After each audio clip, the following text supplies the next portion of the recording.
prometido falarmos sobre a doutrina do sustento missionário. Hoje é a primeira quinta-feira do mês, e é de praxe, na primeira quinta, nós fazermos vigília de oração. Mas não tem problema, nós faremos na próxima semana, se o Senhor nos permitir.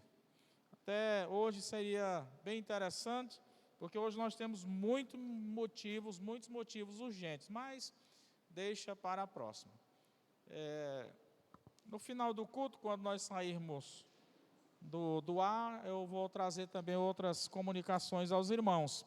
Além de que amanhã começa a conferência Intensidade, a conferência jovem. No entanto, não implica dizer que somente jovens devem vir. Jovem porque estará na liderança de jovens e com uma linguagem direcionada, mais direcionada ao jovem, mas que edifica a todos. Então amanhã, creio que a partir das 19 horas, amanhã e sábado às 19 horas, e no domingo à noite será às 18h30. Lembrando que domingo será às 18h30. E haverá outras atividades ainda, no sábado, a gincana e muito mais. Então, que os irmãos aí se inteirem. Bom, então vamos entregar as páginas de hoje. Só são 10 páginas. É porque acabou o papel Chamex.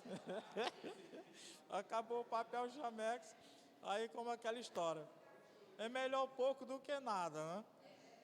E foi de última hora, não deu para ir comprar o papel Chamex. Mas vai estar sendo projetado aqui. Se tiver tendo dificuldade para ler, aí a gente pode aumentar a fonte. Aumentar a fonte e ficar um pouquinho maior. Mas o importante é que todos aqui tenham um bom ouvido para ouvir. Isso já é de suma importância, né?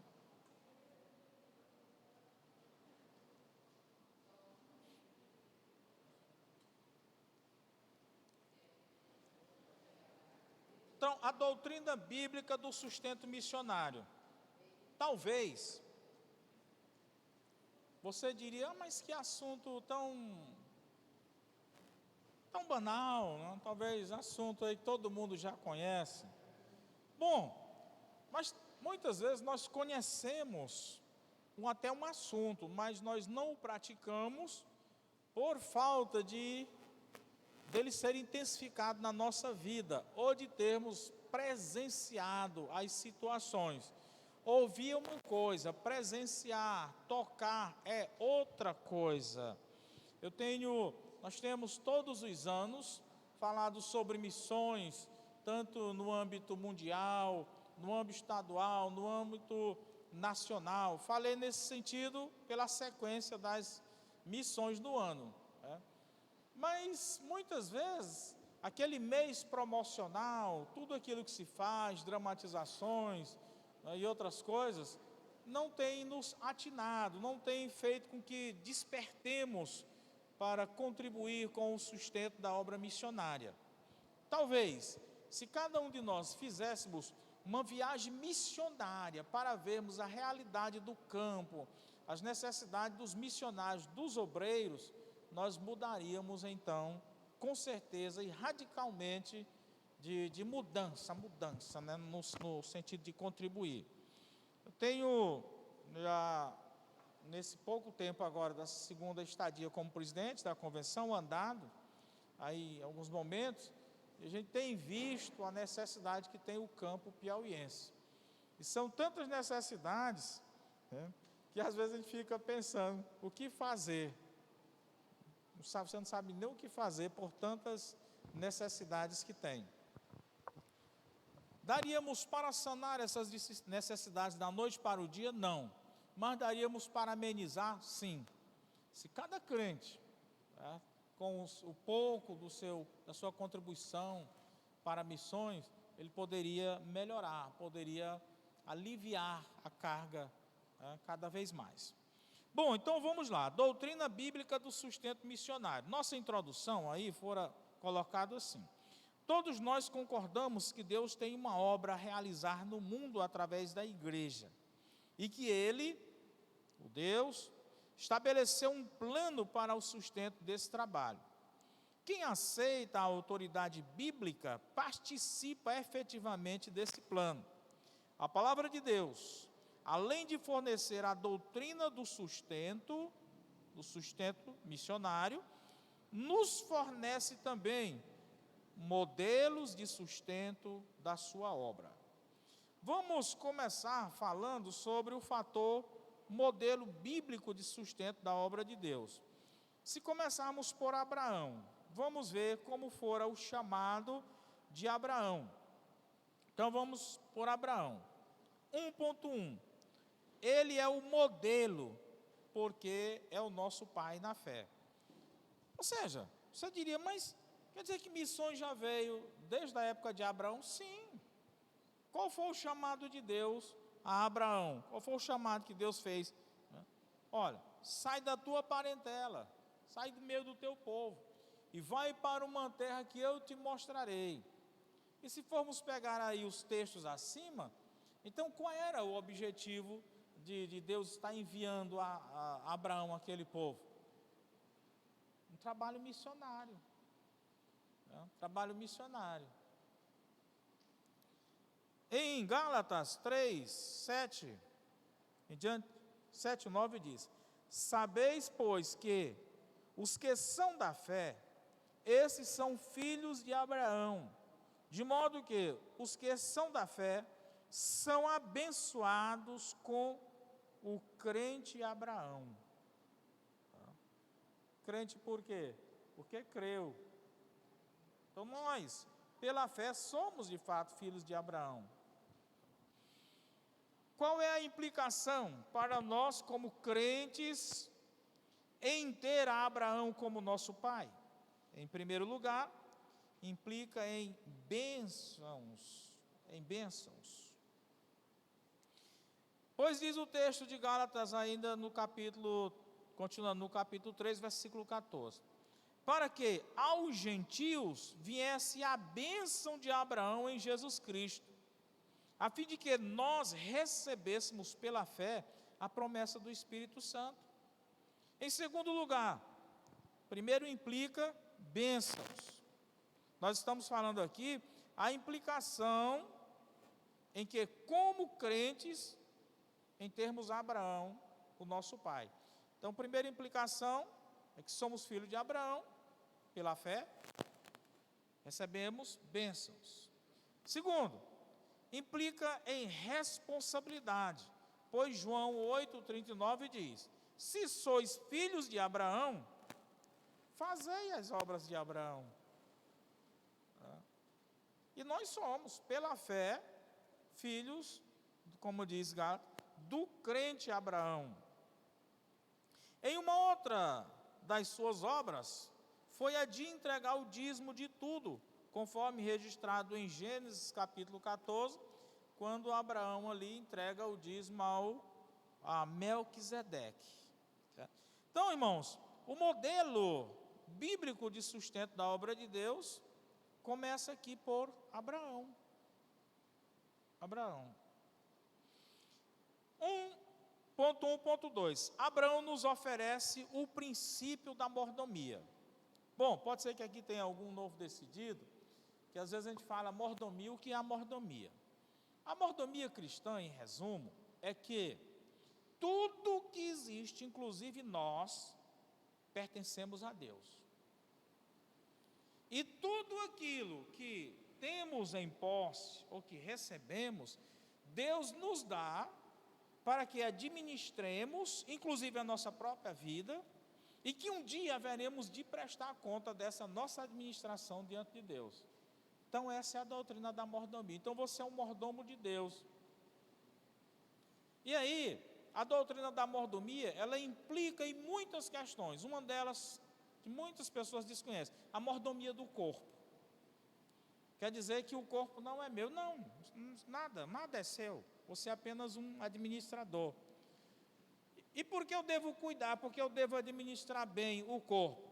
Porque o corpo, ele é morada do Espírito Santo de Deus. E eu devo cuidar bem dele. Então, a partir do momento que eu não estou cuidando bem desta máquina que carrega vamos assim, pensar no pensamento humano, no pensamento de criança. Essa máquina que carrega o Espírito Santo, eu tenho que cuidar bem dela. Quando assim eu não faço, eu não estou sendo bom mordomo. E Deus vai, uma hora, me chamar para prestar conta desta mordomia. Então, queridos, tudo na vida somos administradores, em que Deus nos deu para tirarmos o nosso usufruto, o usufruto dos nossos, do reino, e no demais pertence a Deus. Tudo. Então você é um mordomo. Agora a pergunta: eu sou um mordomo fiel ou infiel? Porque alguns crentes, eles não sabem disso, eles não conhecem a doutrina da mordomia cristã.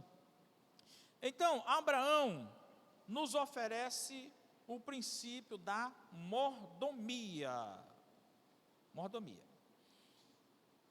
1.121, ele entregou o dízimo porque reconheceu a soberania de Deus.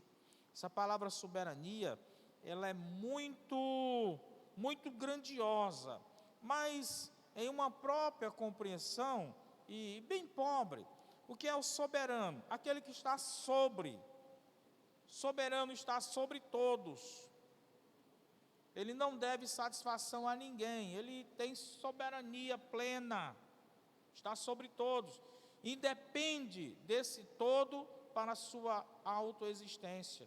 Então Deus não precisa de nós para a sua autoexistência. Na mitologia grega, os deuses, eles necessitam, na visão da mitologia, os deuses necessitam da adoração dos homens para que os poderes deles permaneçam. Se os homens param ou diminuem a oração, então os poderes dele vão diminuindo. O nosso Deus não. Independe se o homem o adora ou não, ele continua o mesmo Deus de sempre, porque ele é soberano. Pois bem, o patriarca Abraão reconheceu que ele é o Deus Altíssimo, o Criador dos céus, da terra e possuidor de todas as coisas. Gênesis 14, 22 diz: levanto minhas mãos ao Senhor, o Deus Altíssimo, o Criador dos céus e da terra. Disse Abraão. Olha a expressão, a afirmação de Abraão: levanto minhas mãos ao Senhor, o Deus Altíssimo, o Criador dos céus e da terra. Então, irmãos, baseado neste mesmo princípio, o próprio rei Davi, ele declarou a soberania de Deus e a grandeza de Deus, quando lá em 1 Crônicas, capítulo 29, versículo de 11 a 14, que está aquele belíssimo cântico ali, do rei Davi. Bom, outra questão é que Abraão entregou o dízimo porque foi abençoado por Deus. Isso aqui há uma grande diferença. Abraão entregou o dízimo porque foi abençoado por Deus. O Deus Altíssimo entregou os teus inimigos em tuas mãos. Gênesis 14 e 20. Ora, se ele for abençoado, não haveria como reter aquilo que não era dele, porque a Bíblia deixa claro que o dízimo ele é santo ao Senhor. Entendamos esta palavra santo.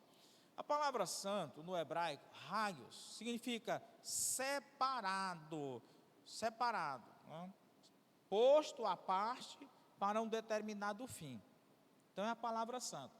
Quando a Bíblia diz que nós somos santos, ela está dizendo que nós somos separados para Deus, fomos retirados. Pega aí aquela ideia da palavra eclésia, que é a igreja. Fomos retirados de um meio contaminado, limpos e postos aqui para vivermos agora ao lado de Deus. Então somos santos, somos separados.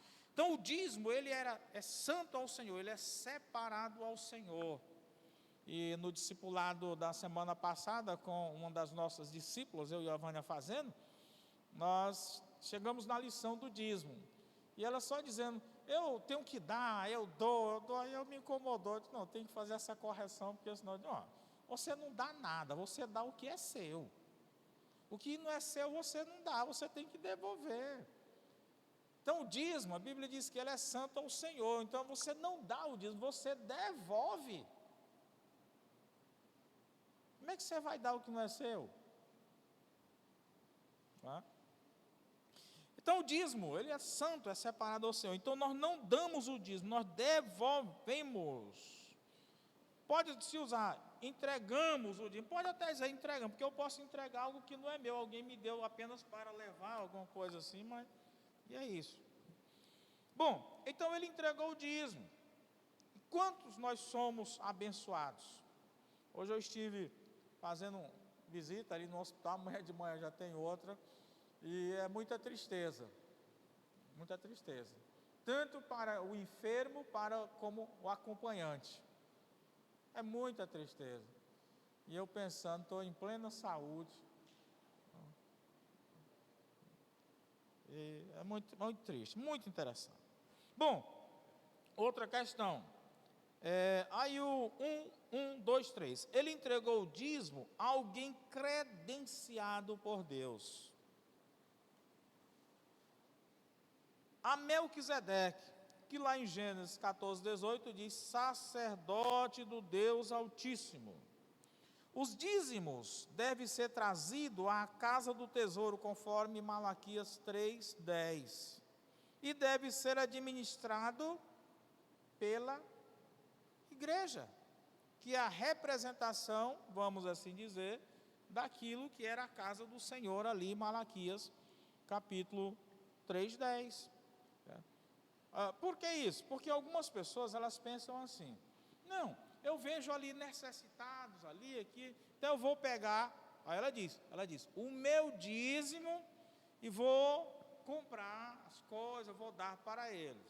Bom, pastor, está correto? Bom, boa obra ela está fazendo. Só que fazer boas obras com o que não é seu é muito fácil. Pois faz o seguinte, deixa ali de lado os 10%, que é o dízimo do Senhor, e dos 90% vai fazer a boa obra. Será que vai? Não vai. É muito fácil atirar com a pólvora dos outros, né? Aí esse você vai saber se de fato a pessoa tem um bom coração ou não. Não vai.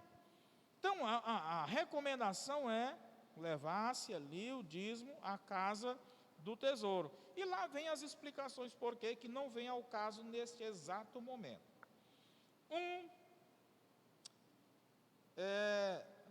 Por que nós estamos falando dessa questão aqui?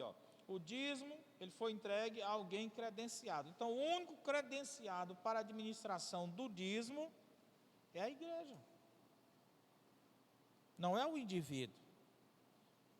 O que é a igreja? É a coletividade. E as suas vontades saem baseado naquilo que é determinado quando ela está na sua assembleia, que é a sua decisão máxima. Não é o que um indivíduo, muitas vezes, pensa. Bom, vou só terminar, pegar o final. 4. Ao entregar o dízimo, demonstrou absoluta fidelidade. Ele entregou o dízimo de tudo, não fez como o casal Ananias e Safira, que os irmãos já conhecem lá de Atos capítulo 5, que escondeu furtivamente uma parte do valor da propriedade e mentira ao Espírito Santo. Então Abraão, ele foi fiel, porque ele fez essa entrega, demonstrou ali absoluta. Uma questão que em todas as igrejas se observa, são pessoas assim, elas têm um ganho, mas ela gosta de ter o nome dela entre aqueles que são dizimistas. Aí ela vai mensalmente e dá uma oferta, não é os 10%, certo? Ela, suponhamos que ela dá 3%, E não é porque ela é um empresário e tem aquela complexidade da sua contabilidade, não. Ela é uma pessoa comum, que ganha um salário comum, que sabe expressamente retirar 10%, mas ela vai dar 3%. O que essa pessoa está fazendo? Ela está se auto-amaldiçoando. De onde está o erro? Do pastor, da liderança, que deveria chegar para ela: irmã, não faça isso. É melhor você não fazer isso do que fazer. Você está se amaldiçoando, porque você está mentindo. Está mentindo. Além de, são dois pecados, é um pecado dobrado. Porque se ela não entregasse, essa pessoa estava sendo apenas infiel. Mas ela entregando pela metade, além dela estar sendo infiel, está sendo mentirosa. Ananias e Safira. Entendeu? Então era melhor ficar só com 50% do erro, mas completa, faz 100%. Agora eu me lembrei, não estava isso aqui no script não, mas a gente vai falando, não? É mais ou menos aquele camarada que crente que jogou na loteria e lá ele ganhou. E agora? Aí ele fica, eita, aí foi ao pastor: pastor, eu estou com um grande problema. O que foi, meu filho? Pastor, é que eu ganhei na loteria. Sim, meu filho. E pastor, e agora eu não sei se é certo entregar ou não entregar o dízimo. Aí o pastor: meu filho, você já cometeu o primeiro erro jogando, e quer cometer o segundo erro não entregando o dízimo? Não entregando o dízimo, né? Não entregando o dízimo. Então aqui é uma descontração, um quebra-gelo, né? Não aconteceu comigo, não foi comigo isso aí, né? Só um quebra-gelo. Mas é isso, irmãos. Então muitos irmãos inocentes, né? Muito irmão inocente, que ele está à semelhança de Ananias e Safira. Aí você pergunta: e por que Deus matou Ananias e a esposa dele, Safira, e não mata o... Não, a coisa na atualidade é diferente. A pessoa está morrendo aos poucos. Ananias e Safira foram felizes porque morreram logo de uma vez. Pum. Como essa pessoa? Gente, sabe o que é uma morte lenta? Uma morte por envenenamento espiritual? É aquela que passa dias, e não há paz interior. Não há aquela de viver regaladamente, alegre com o Senhor. Estou de bem com Deus. Os meus objetivos são frustrados. Eu luto, mas é aquele carro que está com a rotação de 200 km por hora, mas está atolado. A roda tem, o motor esquenta, mas não sai do lugar. Está atolado. É isso, querido. Isso. Mas as pessoas não percebem, né? Mas por que não está dando certo? Mas por que não está dando? É isso, é por isso que não está dando certo.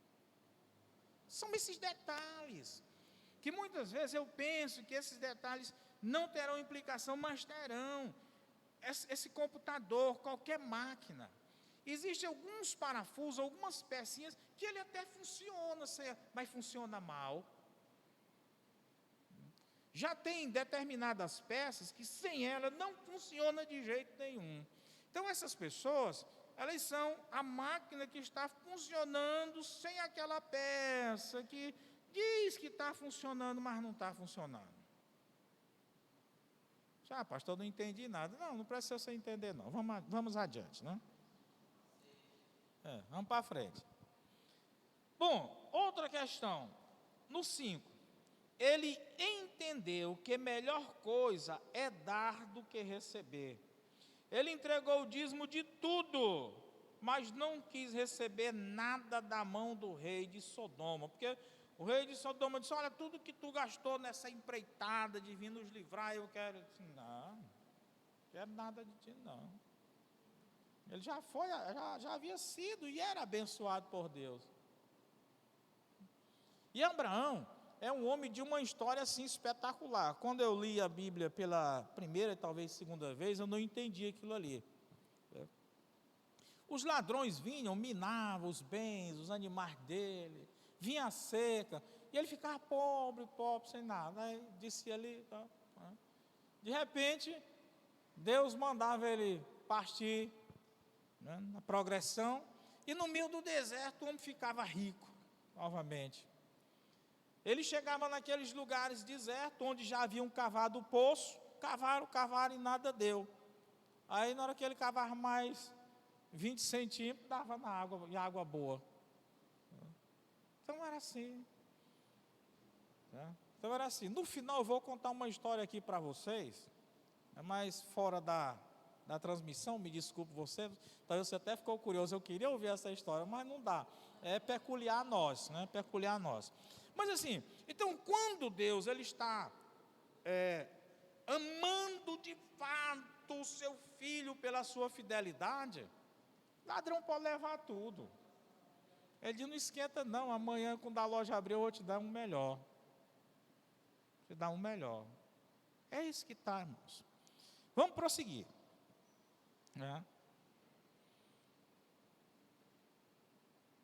E 1.1.3, com Abraão, Deus estava iniciando a história do seu povo, que começa ali por Israel, chega nos dias atuais, a igreja.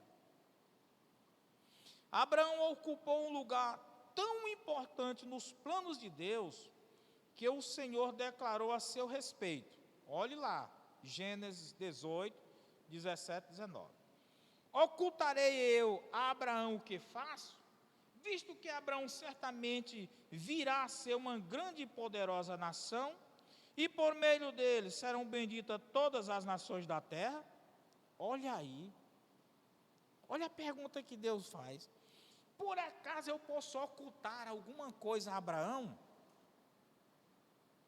Abraão tinha moral diante de Deus, né? O próprio Deus disse, eu não posso ocultar nada a ele, ou seja, eu tenho que conversar, eu tenho que falar com ele, eu tenho que... Você vê, primeira coisa. Continuando. Porque eu tenho escolhido, a fim de que ele ordene a seus filhos e a sua casa depois dele, para que guardem o caminho do Senhor, para praticarem a retidão e a justiça, a fim de que o Senhor faça vir sobre Abraão o que a respeito dele tem falado.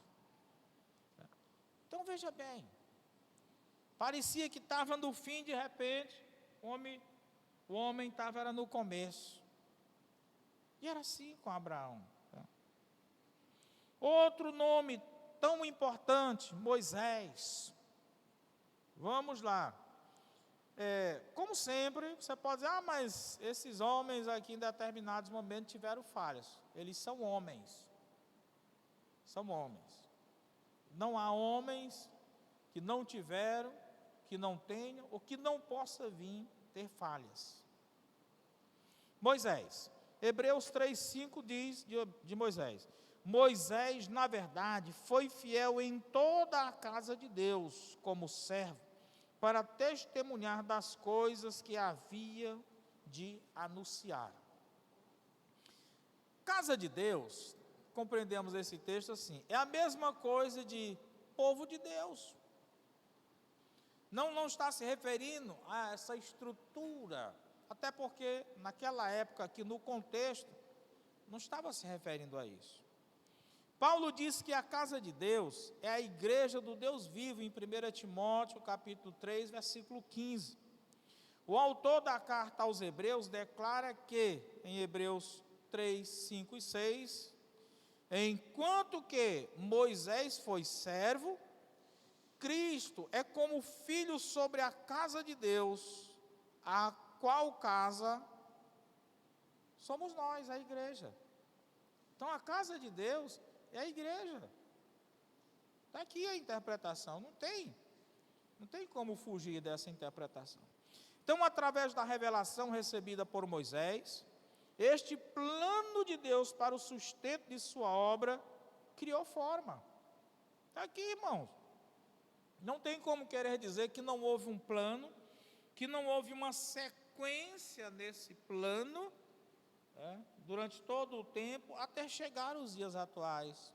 Aqui, Arão e os levitas foram separados por Deus para cuidar das coisas santas. E a base do seu sustento foi estabelecido. Seria através dos dízimos e das ofertas alçadas do povo de Israel, através das leis e estatutos, e estruturou a vida religiosa da nação. Dessa forma a vida foi estabelecida. Como o povo de Israel estava sempre quebrando o pacto, passava por muitos períodos de decadência total, econômica, política, social, moral e espiritual. Estes períodos eram intercalados por algum reavivamento espiritual, como o que aconteceu nos dias do rei Ezequias. Além das várias medidas adotadas, o rei Ezequias ordenou ao povo que morava em Jerusalém que desse a porção pertencente aos sacerdotes e aos levitas, conforme vemos em 2 Crônicas 31, 5, 6, que diz: para que eles, ou seja, os sacerdotes e os levitas, se dediquem à lei do Senhor. Então os filhos de Israel trouxeram em abundância o dízimo de tudo.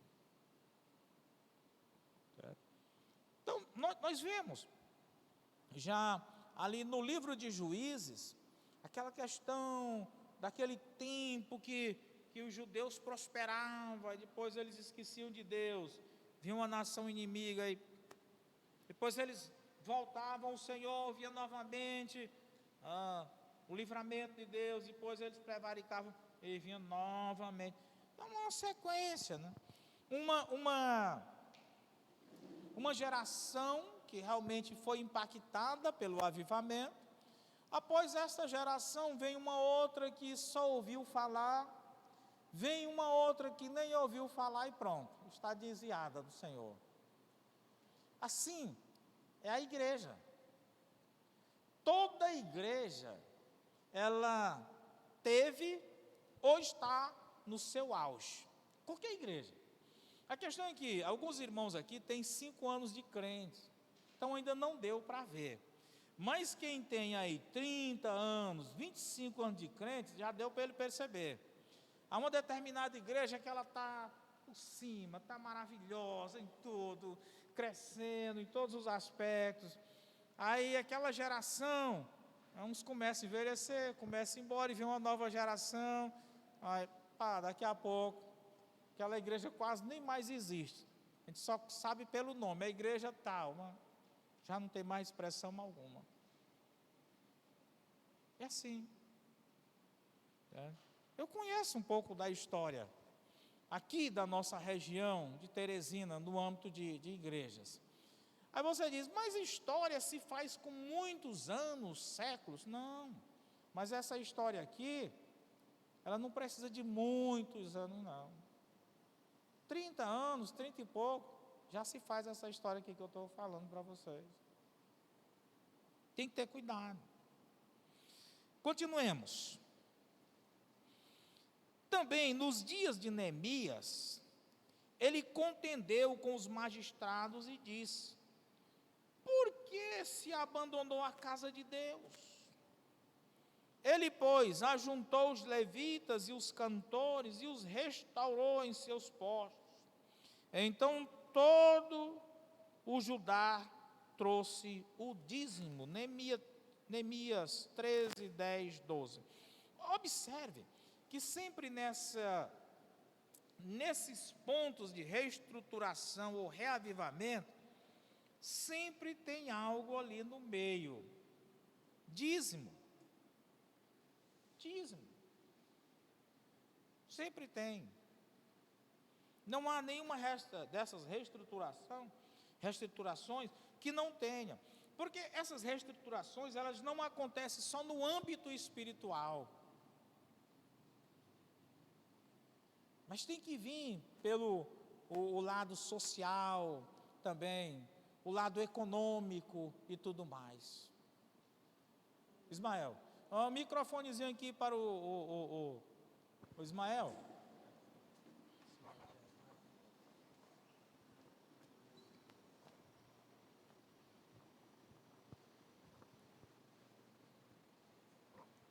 Na realidade, pastor, é só um acréscimo com relação a essa questão do tema que o senhor está colocando, do sustento missionário, né? Você colocou alguns nomes das referências de sustentação. É a questão do Neemias, que ele não só se doou financeiramente, mas ele se doou a si próprio, né? Porque Sim. ele, além de pedir autorização, as cartas e toda a situação, ele se doou, pediu autorização do rei para se lançar por completo para restaurar a cidade de Jerusalém, né? Só isso mesmo. Sim. Tem essa importância, porque, irmãos, eu falei,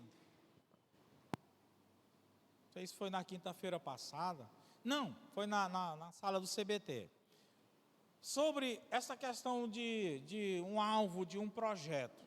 Né? Então, basicamente, você tem que ter duas coisas em algo que você quer. Primeiro, o foco. O que é o foco?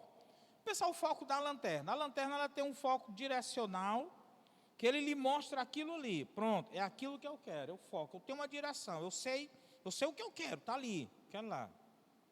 Agora, a questão é para você chegar nesse deslocamento daqui até o foco. Tem dificuldades. Aí você precisa ter, você pode usar várias palavras, vários sinônimos. Você tem que ter perseverança, persistência, qualquer coisa. Certo é que você tem que ter perseverança para aquilo. E nunca nós temos, se de fato não é aquilo que nós amamos. Aquilo que você ama, aquilo que você colocou como superior à sua própria vida, ao seu próprio oxigênio, você faz. A moça, né, quando ela se apaixonou pelo rapazinho ali, aquela primeira paixão que é louca, né? O pai disse, tu não vai. Ela é medrosa, mas ela desce a janela lá de noite, lá do segundo andar, dá um jeito e desce e vai se encontrar com o namorado. E depois ela chega mais tarde, sobe ali de novo, entra, e o pai nem percebe.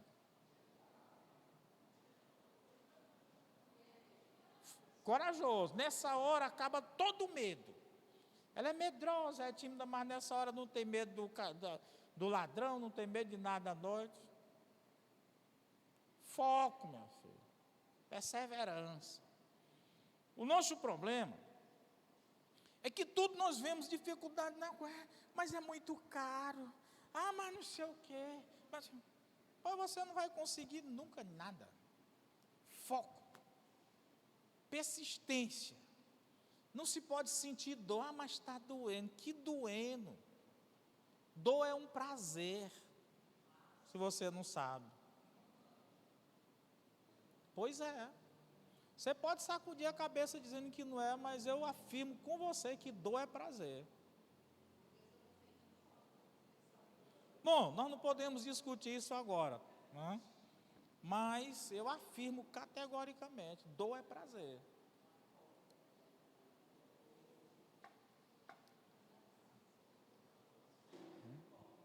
Então, nesse caso, o Neemias, ele veio autopredestinado para aquilo. Ali era a sua vida fazer com que aquilo acontecesse. Nada poderia barrá-lo. Nada. Era o seu foco. Tem uma questão na vida militar, o cara que é realmente um militar, treinado, certo? Ele tem foco. Quando é dada uma ordem para ele, a vida dele está inferior ao cumprimento daquela ordem. Talvez vocês não vão entender não, mas que loucura. Mas é desse jeito. Né? Um militar treinado, condicionado para aquilo ali, quando é dado a ordem, a vida dele se torna secundária. É mais ou menos aquele filme, O Resgate do Soldado Ryan, né? Ryan, aquilo ali. O homem comum, o homem não militar, ele não entende aquilo ali, ele fica, que loucura, que loucura.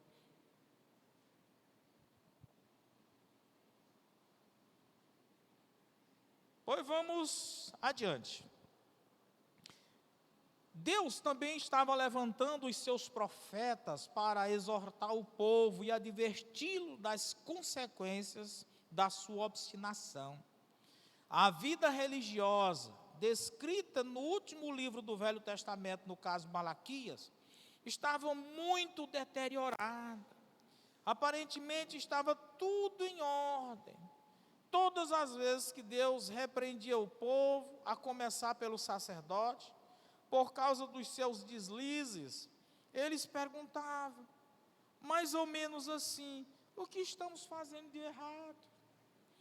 E é uma maravilha, talvez você nunca percebeu a beleza do livro de Malaquias, mas o livro de Malaquias ele é um espetáculo, é Deus conversando com o povo, tentando mostrar o quanto o povo estava distanciado deles, por ocasião do erro do povo, e o povo dizia, mas Senhor, o povo estava indiferente. A pergunta do povo, você pode ver lá, mas em que te roubamos? Mas em que? Aí eles começavam a mostrar o quê? E Deus dizia, nisso, naquilo outro. Aí mudava para um outro ponto, e o povo, mas em que? E Deus disse, nisso, naquilo outro. Por que o povo questionou Deus lá no livro de Malaquias assim? Por que nós não vemos mais os teus sinais, os teus símiles? Por que as tuas maravilhas não acontecem mais no nosso meio? E Deus, vocês querem saber? É por isso. Mas em que temos errado? E Deus dizia nisso. O povo estava tão anestesiado de uma vida simples, que eles não percebiam mais a sua própria falha. E eu costumo dizer, hoje está difícil, e vai ficar ainda mais difícil para detectarmos daqui a uns 10 anos, como é ser um crente. Hoje, se fosse fazer um questionário, respondermos um questionário de 50 perguntas, o que é pecado? Fôssemos fazer as perguntas. Muitos crentes, muitos mesmo, teriam dificuldade de responder. Talvez a metade seria devolvida em branco. Porque nós estamos tão ludibriados, é como se estivéssemos cheirando um ópio espiritual. Percebe mais. Percebe mais. Quer ver um negócio? Eu digo, depois que essa construção, meu irmão, aqui é uma maravilha, aqui é uma bênção de Deus, aqui é um milagre visível de Deus. E se eu disser para você que tem gente aqui na igreja que tanto faz, como tanto vê, tem gente aqui que está desde o início e nunca deu uma oferta de R$5 para essa construção. Você diz, eu não acredito, pois tem, e não é pouco não. Você diz, mas irmão, não pode. Pois pode.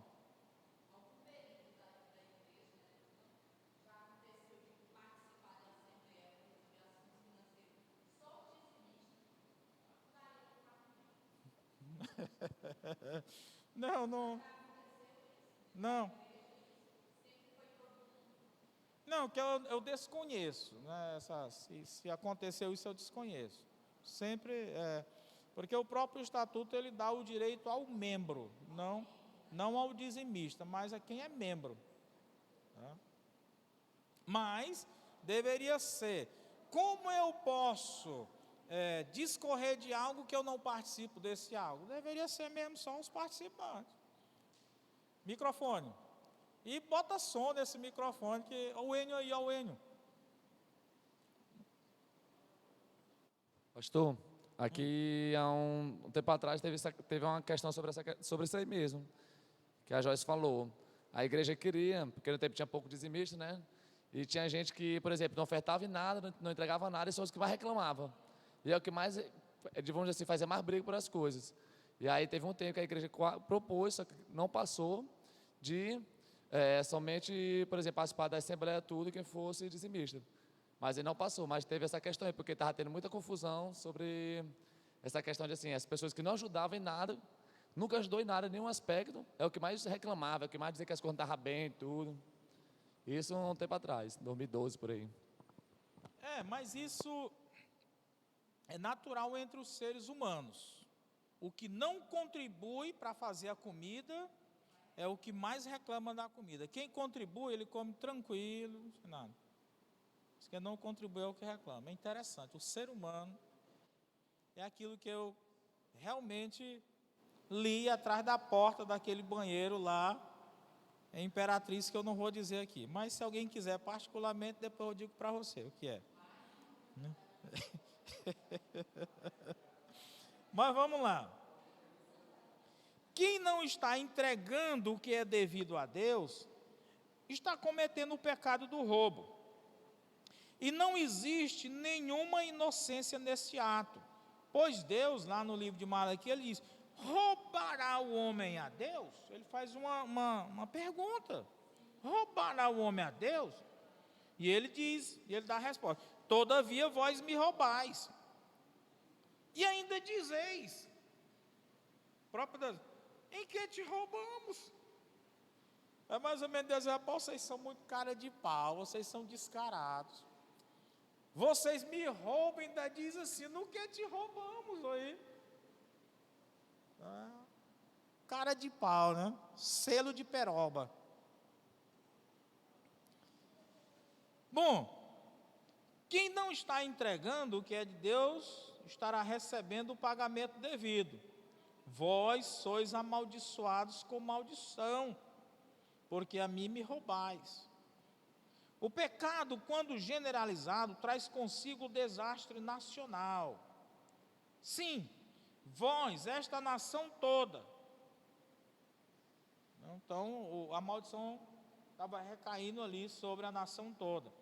O devorador que destrói os frutos da terra e da vide do campo, versículo 11.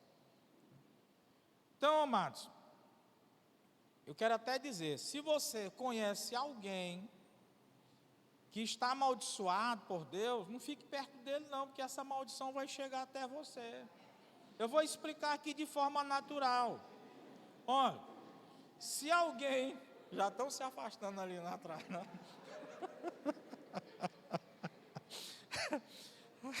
Vamos lá. Se alguém está apanhando de chicote,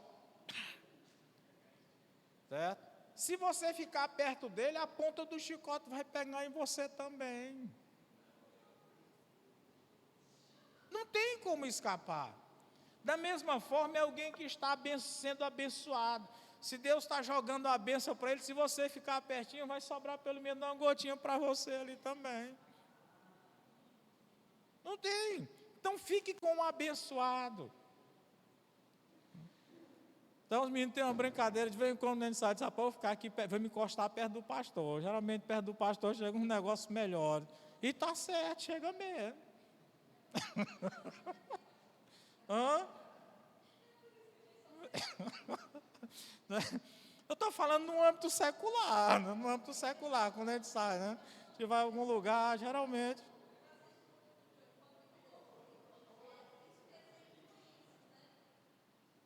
Sim. Sim. Pois é, primeiro, o que até Paulo fala em 1 Coríntios, as más conversações corrompem os bons costumes, terminam essa influência aí também sendo prejudicial.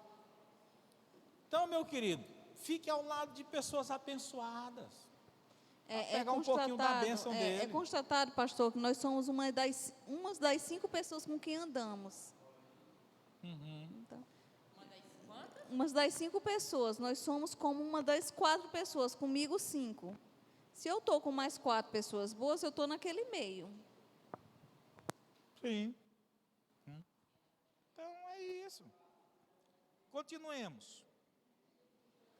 Deus insiste em seu plano de sustento para a sua obra.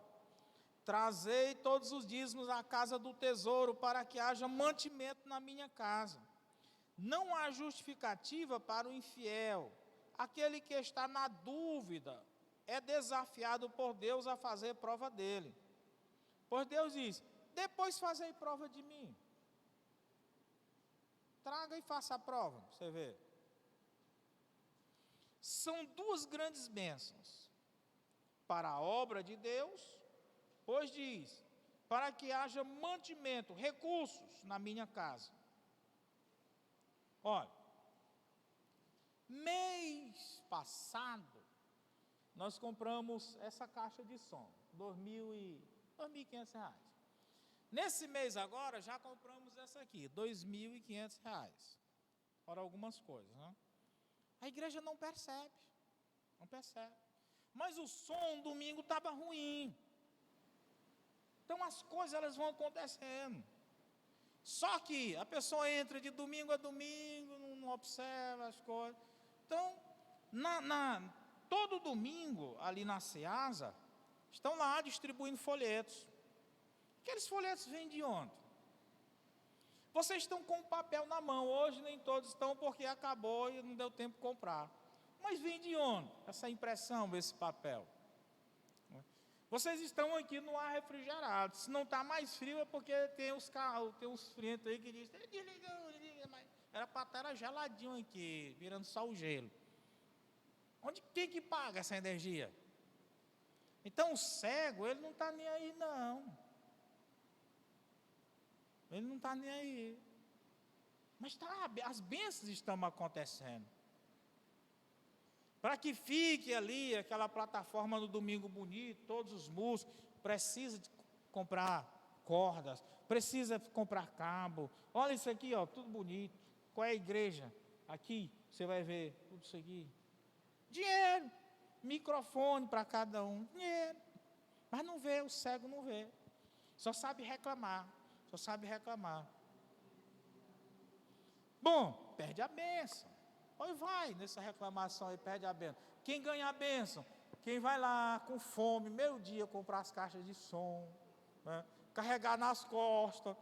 Eu e o preto carregando nas costas. Lá da loja, lá para o estacionamento, porque não tem estacionamento perto. O pessoal fica mangando da gente. Olha aqueles loucos com aquelas caixas daquele tamanho nas costas. E a bênção chegando. Fique criticando para você ver onde é que você vai. Essa bênção ela vem de várias formas. Saúde, dormir bem. Você vê o cara novinho, todo arrebentado, murmurador no reino. E quer as bênçãos de Deus. Oh, Senhor, me dá saúde. Saúde, tu vai ter desgraça. Segundo,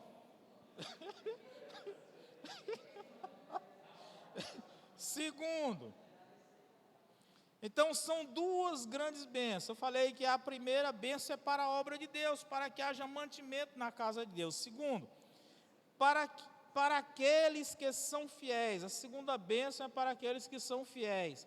Se eu não vos abrir a janela dos céus e derramar sobre vós tal bênção que delas vos advenham maior abastança.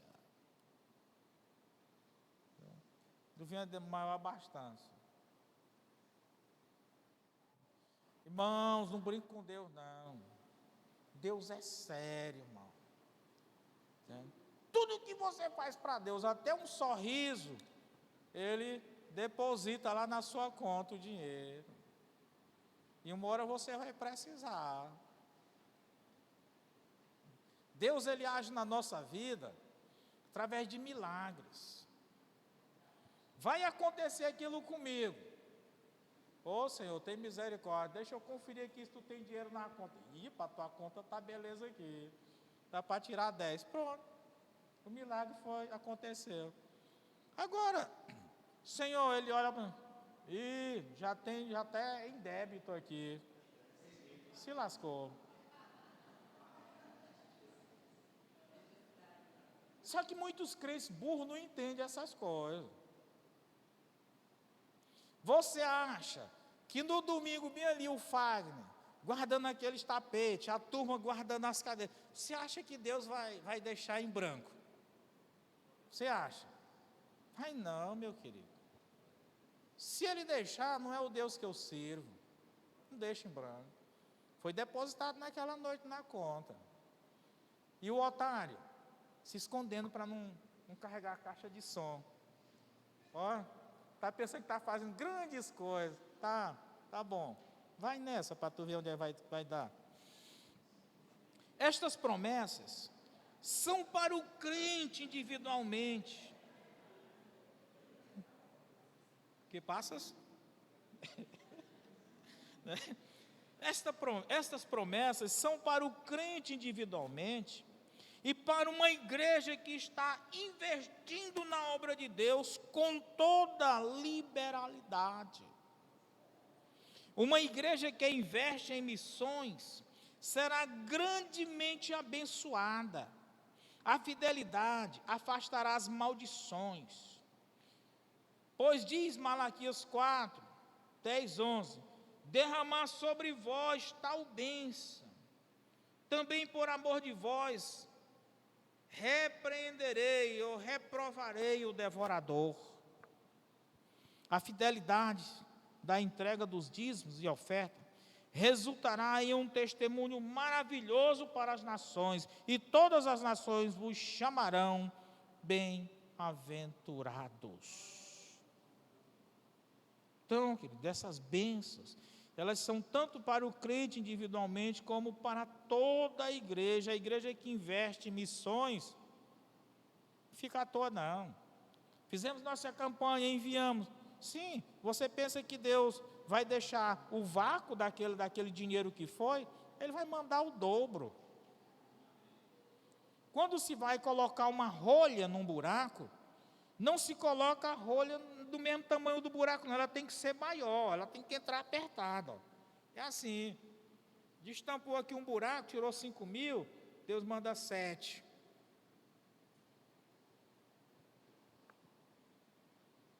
Bom, eu costumo dizer que cada um paga pela burrice que tem. Quando alguém quer andar pelo caminho da burrice, eu não esquento muito com ele não, eu digo que seja bem ido, né? Joyce, vai ser tudo de novo, Joyce, porque tu que sabe para quem tu distribuiu, distribui aí para os mesmos.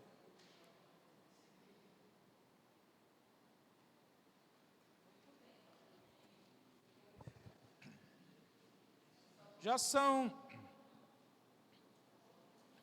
9 horas, nós já estamos...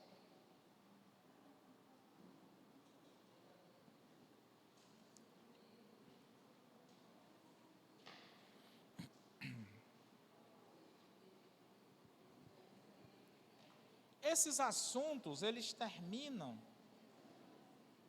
não sei se é eu que falo demais, ou é porque tem que falar muitas coisas mesmo, mas termina indo todo o nosso tempo aqui.